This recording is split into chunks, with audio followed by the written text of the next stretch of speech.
Hello दोस्तों, कैसे हैं आप लोग। आज की क्लास शुरुआत करते हैं।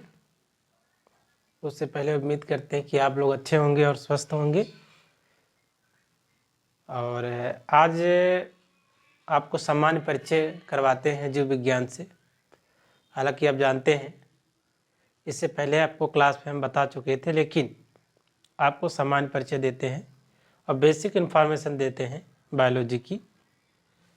जीव विज्ञान का सामान्य परिचय, जैसे यहाँ पर देख पा रहे हैं जीव विज्ञान। तो हमने आपको पहले भी परिभाषा बताई थी कि विज्ञान की वह शाखा जिसके अंतर्गत हम जीवों का अध्ययन करते हैं, उन्हें हम जीव विज्ञान कहते हैं। क्या कहते हैं बच्चों? जीव विज्ञान। जीव विज्ञान शब्द का प्रयोग सर्वप्रथम 1802 में शब्द का प्रयोग सर्वप्रथम प्रयोगकर्ता कौन थे? लैमार्क और ट्रेवीरेनस। कौन थे? लैमार्क और ट्रेवीरेनस। बायोलॉजी के जनक कौन है? अरस्तु। अरस्तु को जंतु विज्ञान का भी जनक माना जाता है, अरस्तु।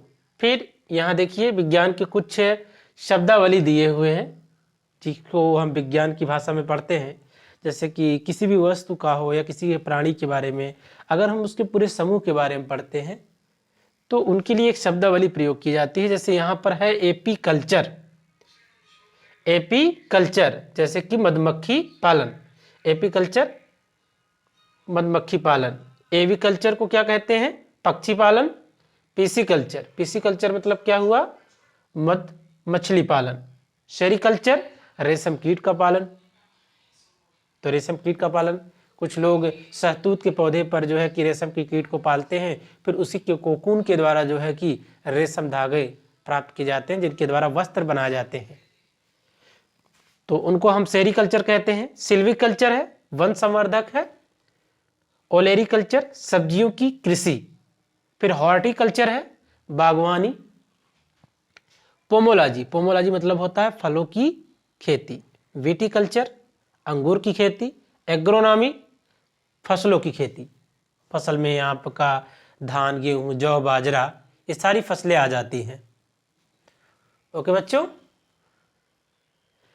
फिर आपको बताते हैं कि जीव विज्ञान की प्रमुख शाखाएं, जैसे जंतुओं का अध्ययन जंतु विज्ञान, पादपों का अध्ययन वनस्पति विज्ञान, मृदा का अध्ययन मिट्टी का अध्ययन पैडोलॉजी, उभयचर सरीसृपों का अध्ययन हर्पिटोलॉजी, पोषण विधियों का अध्ययन, पोषण विधियों का अध्ययन ट्रोफोलॉजी कहलाता है। मतलब जीवों में ऊर्जा प्राप्त करने की जो विधि है उसी को कहते हैं पोषण। क्या कहते हैं? पोषण कहते हैं। और जो पोषण होता है वो दो प्रकार का होता है, जैसे कि स्वपोषी और विषमपोषी। ऐसे जीवधारी जो अपना भोजन स्वयं बनाते हैं उन्हें हम स्वपोषी पोषण कहते हैं, या फिर ऐसे जीवधारी जो अपना भोजन प्राप्त करने के लिए किसी दूसरे जीवों के ऊपर निर्भर रहते हैं, चाहे वो शाकाहारी हो, मांसाहारी हो, सर्वाहारी हो, मृतोपजीवी हो, सहजीवी हो, वो सभी विषमपोषी हैं।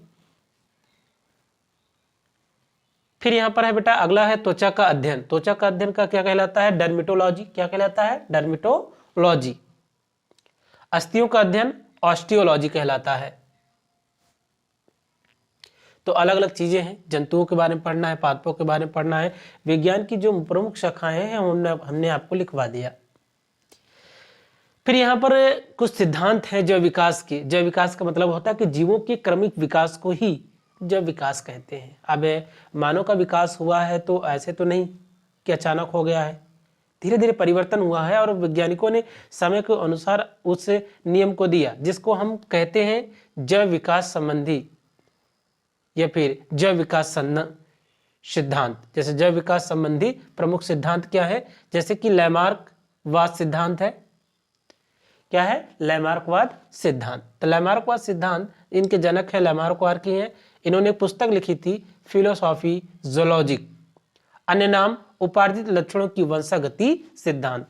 लैमार्क का ये कहना था कि जीवों में एक प्रक्रिया होती है कि जैसे कि जीव वो जिस अंग का ज्यादा प्रयोग करेंगे उनका विकास हो जाएगा, लेकिन जिन अंगों का वो प्रयोग करना बंद कर देंगे तो उनकी विलुप्ति हो जाएगी, मतलब उनके अंग धीरे धीरे क्या हो जाएंगे, गायब हो जाएंगे। लैमार्क का ये कहना था। जैसे कि उन्होंने उदाहरण दिया था कि जिराफ की गर्दन का लंबा होना। उन्होंने कहा कि प्राकृतिक में अचानक बदलाव हुआ, जिससे कि पृथ्वी पर जो वनस्पतियां थी वो नष्ट थे, हो गए।